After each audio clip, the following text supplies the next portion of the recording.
With the 0 to 2s, I found that mums, particularly of newborn babies, didn't always have 1.5 or 2 hours spare to be able to sit down and do an RBI.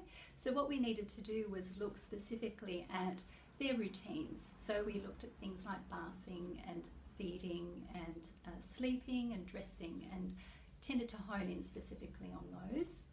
With the 3 to 5 age group, what I found there was that often the parents would know exactly what they wanted to work on, and they may just have 1 or 2 goals in mind. For example, sitting on the toilet longer in order to be able to produce something.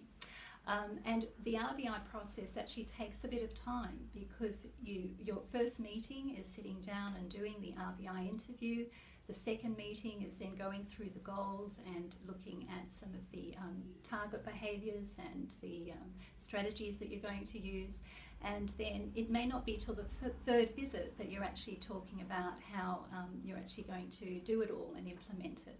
So that can be a limitation, that parents know what they want straight away, and rather than sort of go through a longer process of how to get there, they just want to do that on the first session.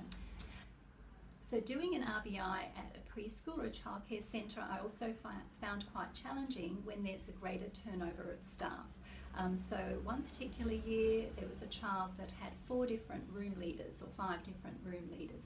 So it meant that each time a new room leader came in and took on board the group, that I needed to start again with either updating them with the RBI or looking at an RBI from scratch from their perspective. Might do.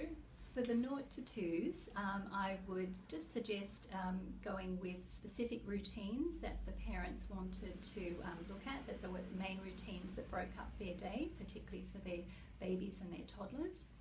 For the 3 to 5s, I'd be looking at perhaps using other tools as well as the RBI, so that if the parent wants to jump straight into looking at goals, then you don't feel like you have to go through the whole RBI process, but perhaps look at a more modified version.